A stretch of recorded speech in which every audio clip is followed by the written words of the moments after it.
What's up guys, it's your boy SavageNole bringing you a pretty sweet deck and gameplay video today. Something I constructed myself. I was in a little bit of a rut and I needed something to kind of pull me out. If you don't want to hear me yammer on or any of that, go ahead, drop the description below, grab the deck code, hit the chapters, see the gameplay, and go have some fun guys. But if you will just stick with me here for a second, just tell you a little bit of a journey I've been on in the past week or so. Before we get into any of that though, go ahead, please like and subscribe to the channel. If you wouldn't mind leaving me a comment on what you guys want to see, if it's more deck building and gameplay, if it's just deck building and breakdown, whatever you guys want, I would be more than happy to provide. I just gotta know. But let me ask you a question. Have you guys just been ever at a point where you guys are just stuck? No matter what kind of decks you're playing, no matter what you're trying to construct, it's just not working and you're just taking loss after loss and losing cubes after cubes. Well, this guy right over here, this guy did. As you see, I'm only at gold 44. I was so close to diamond and then I just started to plummet.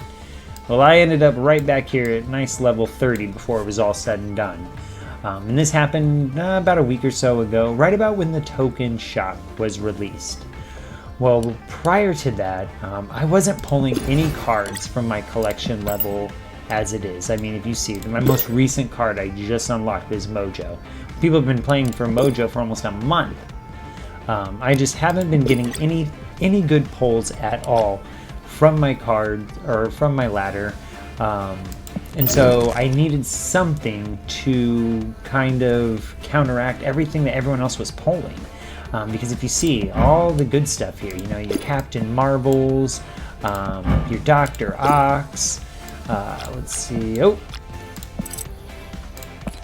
let me take all that off here, there we go,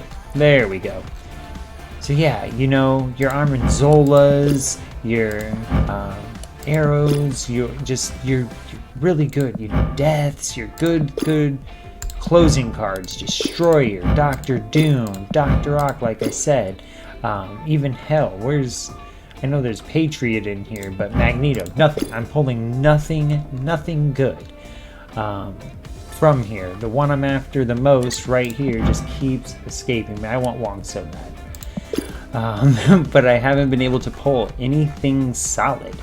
And as you see, the collection level 1102. So I'm versing a lot of pool 3 players that have access to all of these cards.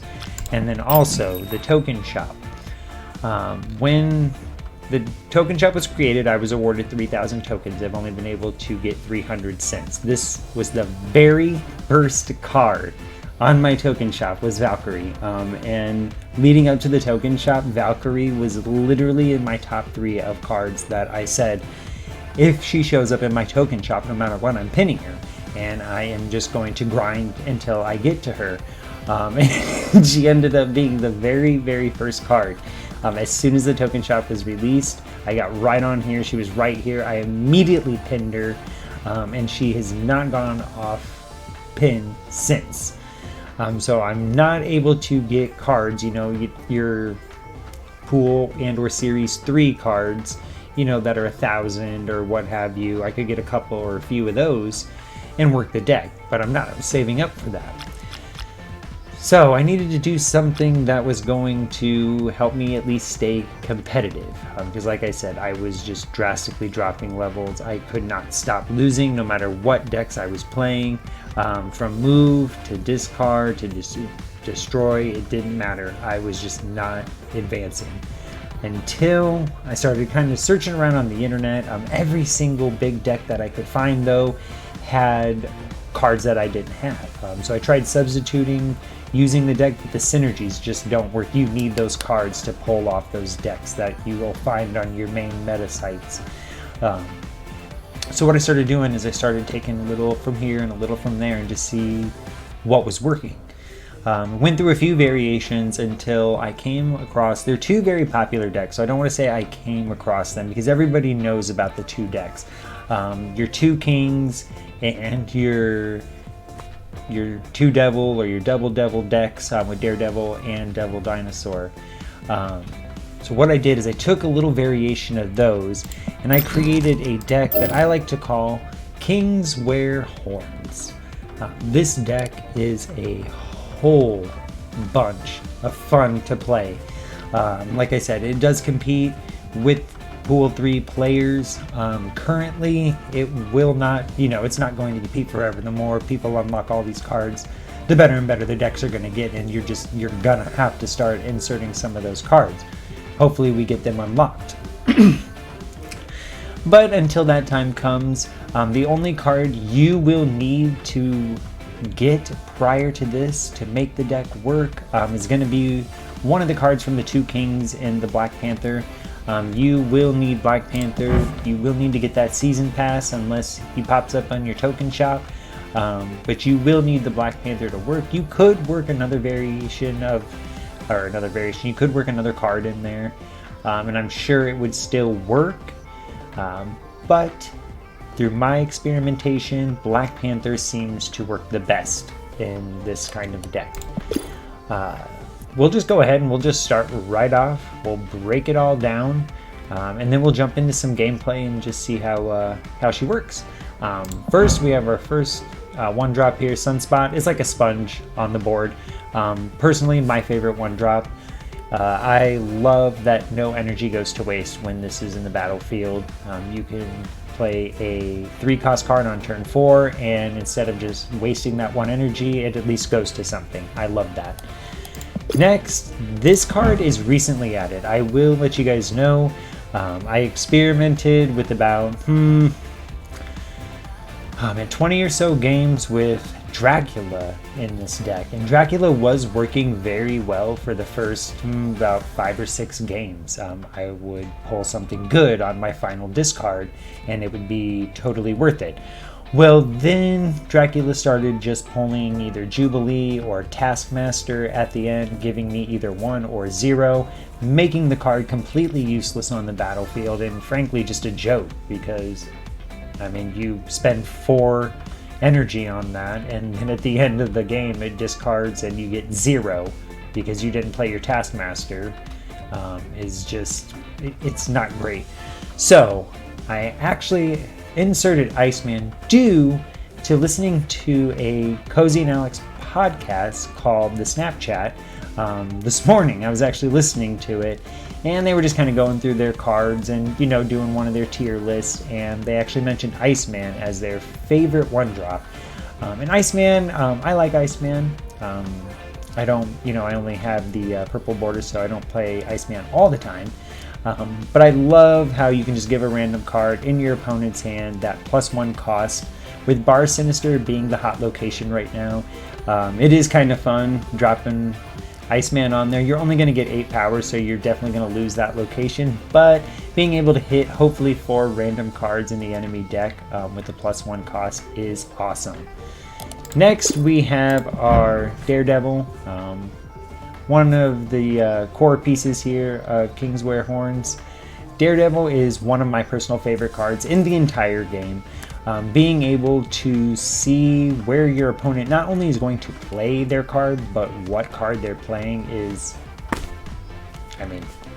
why would you not want that in every single deck?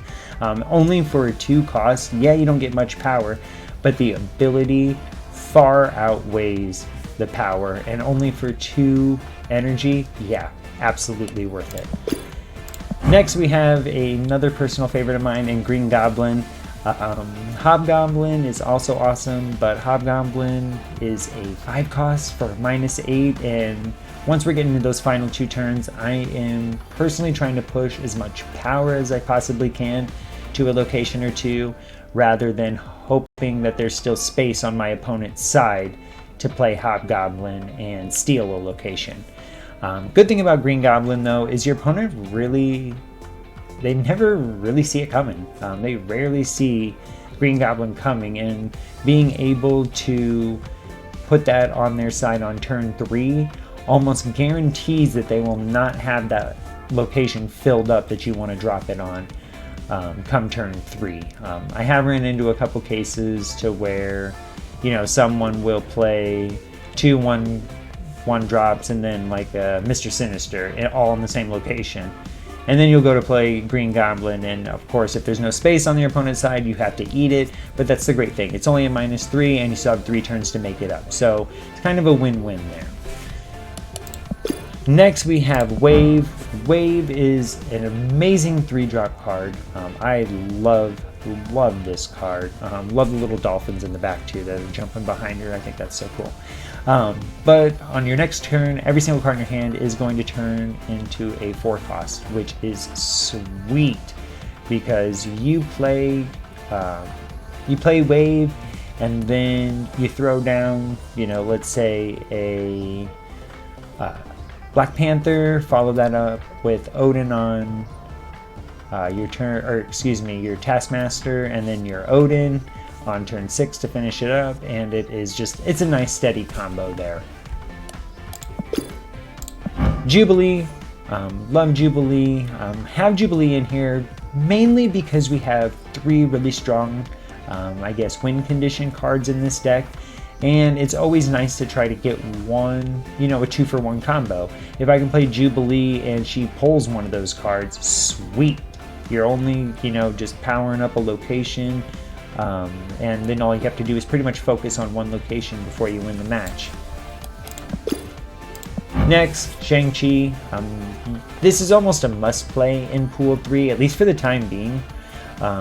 Shang-Chi, I mean, since everyone started unlocking Shang-Chi has been in quite a few decks. It's just so nice when your opponent is just beefing up a side, or, you know, with Bar Sinister, they want to drop a Devil Dinosaur at the end and just really try to blow the church doors off you. Yeah, you throw one of these bad boys on there, the same location. No, you don't need 4 of them, but one's going to just send that fireball across the way. I love that. I love that, because then it's almost an immediate retreat from your opponent, and or you know you're about to gain all those darn cubes. Next, Moon Girl. Moon Girl, we all know we run her in the deck for one reason and one reason only, to boost Devil Dinosaur. That on reveal ability she has with duplicating your hand.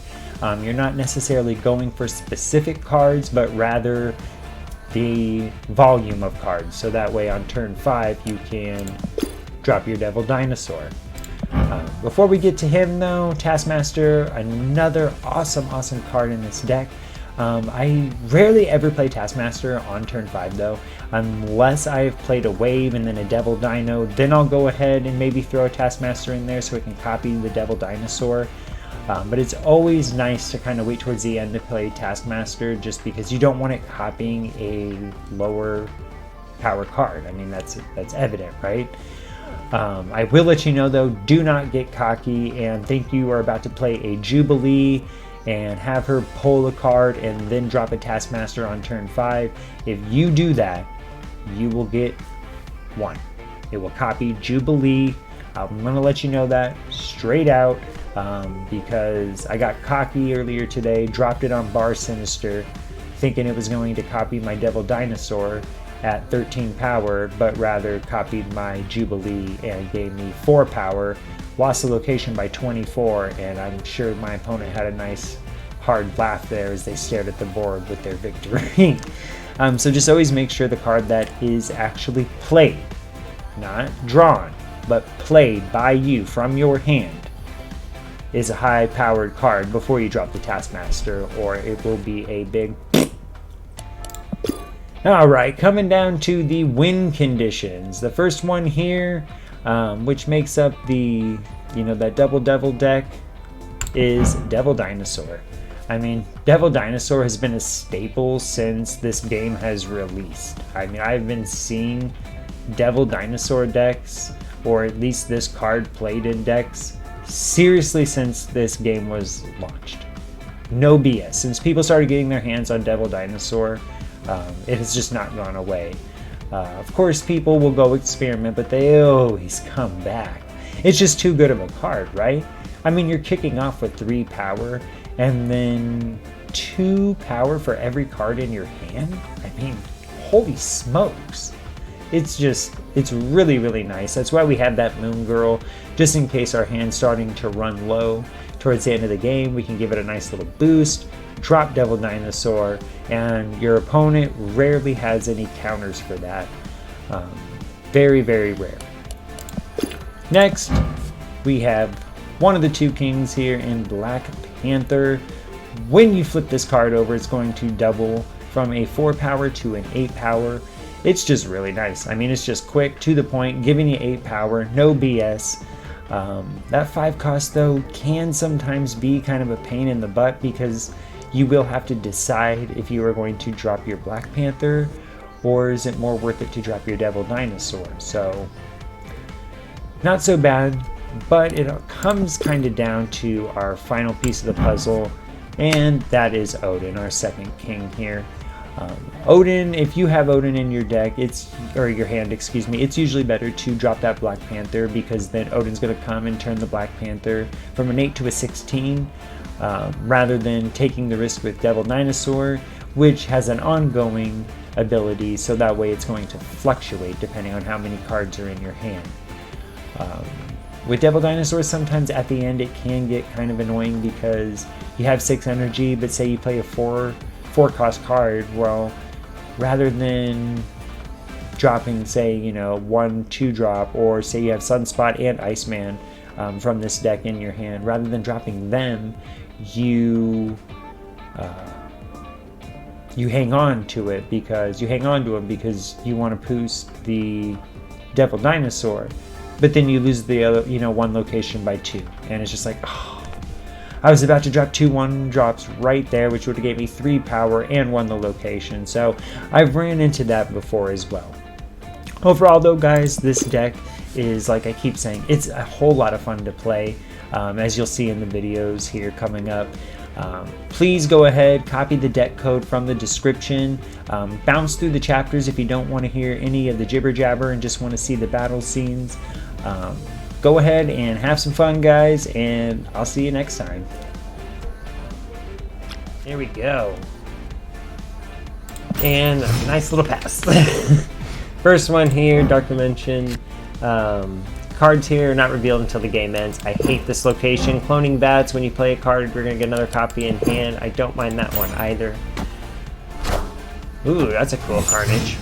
That's cool. I haven't seen that variant before. That's sweet. Alright, the Daily Bugle here. As you see, we're going to get a copy of our opponent's card, or a card from our opponent's hand there.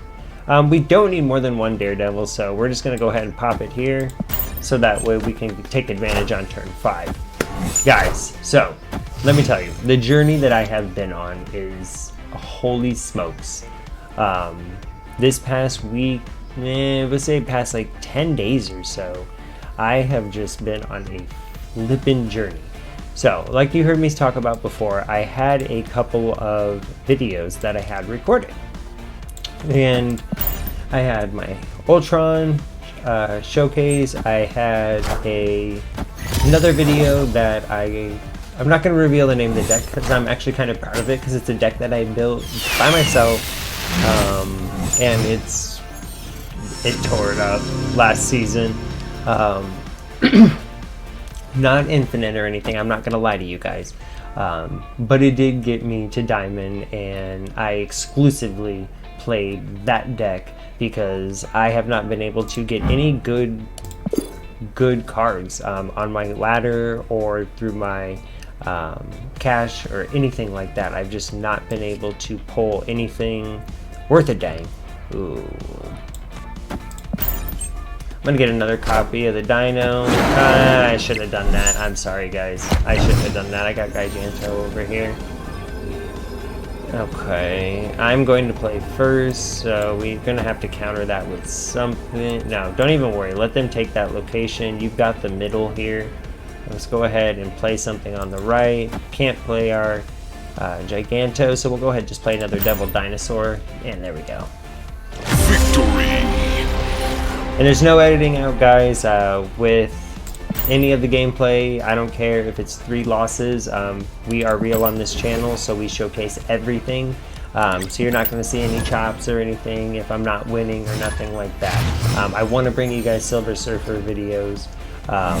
So that's exactly what we're aiming to do, but clearly not every time he's going to come up. Anyway, the journey that I've been on for this past week, guys. So I recorded a few videos and everything went fine.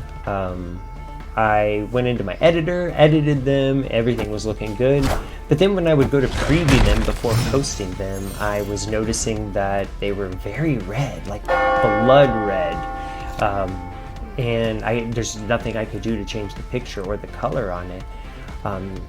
So I went back, I kept trying to re-record them, thinking maybe just something happened during recording, but no, every single time they were turning up red. So I looked around online for about a day or so. I could not find anything really concrete, messed around with my computer settings a bit, but just could not get it to change. Finally, I went over to a different editor and everything seemed to start working. I'm in the process of still learning the ins and outs, but for the most part I got it down. But as I'm getting it down and editing my videos, my 4-year-old little girl, she aid my hand. She gets the common cold, excuse me, pretty bad.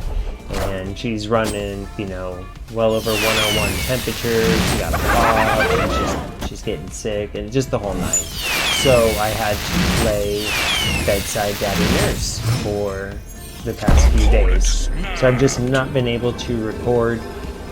Last night I get on to record again. I record a wonderful video. I actually went 3-0 in the video and showcased everything that I wanted to showcase. Ooh, no. Take that back, take that back. There we go.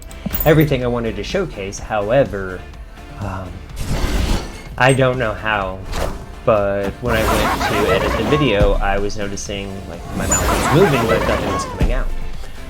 So I thought, oh, okay, maybe it's just, you know, mute. So I turned the volume up and everything, and still nothing. Well, I go back over to my recording on Streamlabs here and notice that my mic is muted. I mean, come on, man.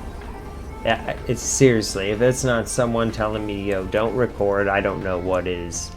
Because that one was, after last night, all you can do is just sit and laugh, right? Because, then we'll go ahead and snap here.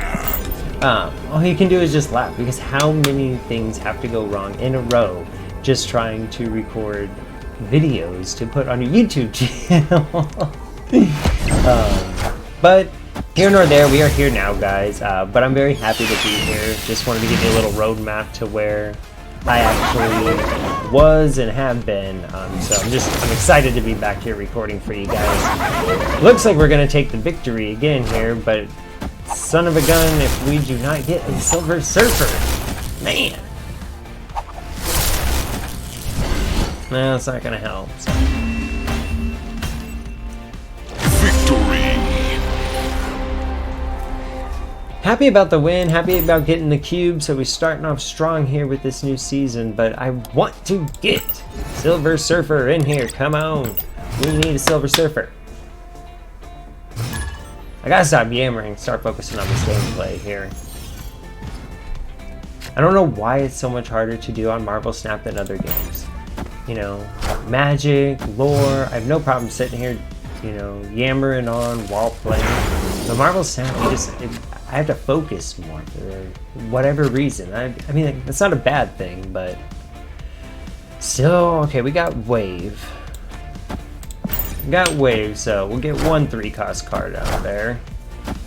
And yeah, I mean, we only still have what in the deck? 6? Yeah. The deeds, nice. Alright, let's get wave out here. I don't want to drop wave onto Bar Sinister. And I do apologize, guys. I'm terrible at that. I know I don't have the whole fancy layout like everybody else on their videos.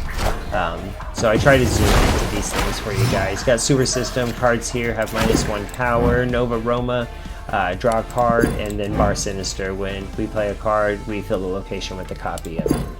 So usually I try to rock that Devil Dino in there because that's just a card to do. So Do we do that, turn around on turn 5, then put Moon Girl in the back in the middle, continuously boost our Devil Dino, and then run Giganto on the left side for the win?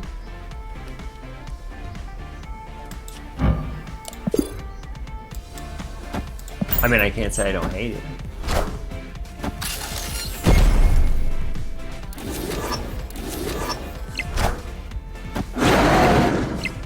One thing I did want to mention though, I was playing offline earlier and I just made a mental note to bring this up when I was recording.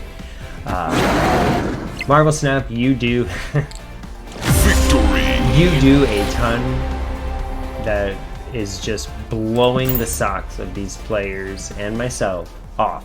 I absolutely love this game. I exclusively play Marvel Snap. This is by far, to me, the best card game out there, hands down. There's no argument. I don't even want to step up to the plate and debate. You just can't.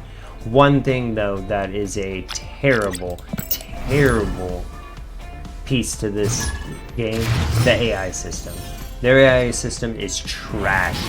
Take Agatha and just get rid of Agatha. She's a useless card. She cannot play cards at all, and when you have that location that just drops a random card into your hand and then it ends up being Agatha. My last draw with Agatha tonight, on a turn 5, she took a green goblin and put it on the nowhere location. Now, for those of you who do not know what the nowhere location does, the nowhere location does not allow you to reveal or any of your on-reveal abilities to activate. There's nothing you can do. It just sits there. She takes a hobgoblin. I'm sorry, it wasn't, not green goblin, not the 3 drop for -3, the 5 drop for -8. She takes that out of my hand. And plenty of space on the other 2 locations that there's no way my opponent was going to be able to fill those locations, keeping hobgoblin on my side. She puts it in the nowhere location. Loses me the fucking game. And oh my god, I mean seriously, that trash. Then thought, can't get any worse, right? Wrong. Because then I get to the next round, maybe not the next round, a few matches later, then Ego pops up. Sucks. Ego is just as bad as Agatha. Why do they not know how to play the cards when we're forced to utilize and use that as our option of playing? So it's either let them lose us the match or retreat? No. Because what does Ego do? Takes a freaking green goblin, puts it in Bar Sinister. Now, for those of you who don't know, yes, it's going to take one of your opponent's locations completely out, but it's going to keep a couple in your hand. And then they cannot play around it. It confuses them for whatever reason, and they just literally cannot play around it. Yeah, I'm going to show that we're not fucking around here. We're just going to go ahead. We're going to dive right into it. And in fact, I'll give him a snap. I don't know. I should not have done that. Feeling cocky. I don't blame you, bud. I literally don't blame you.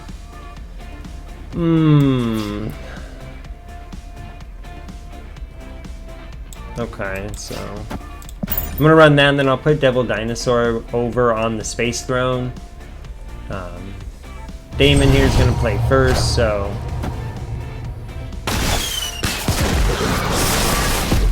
what?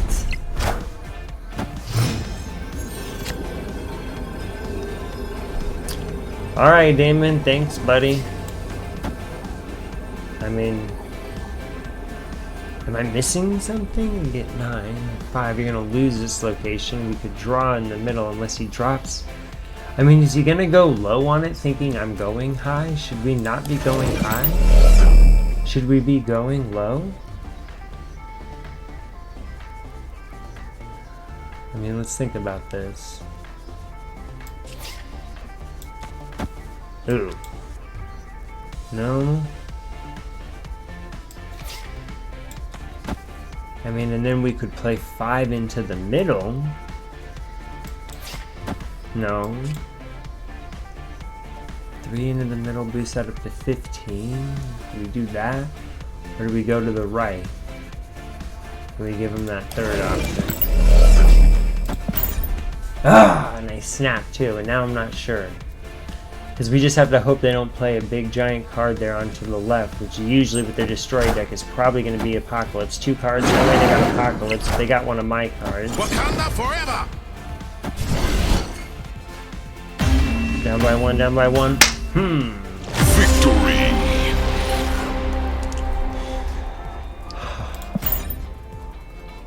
Nice.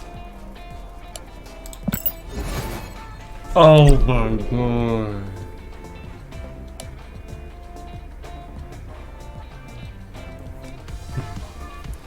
Well, hey, at least you got to see some more of my previous deck there where I was not playing Silver Surfer, so.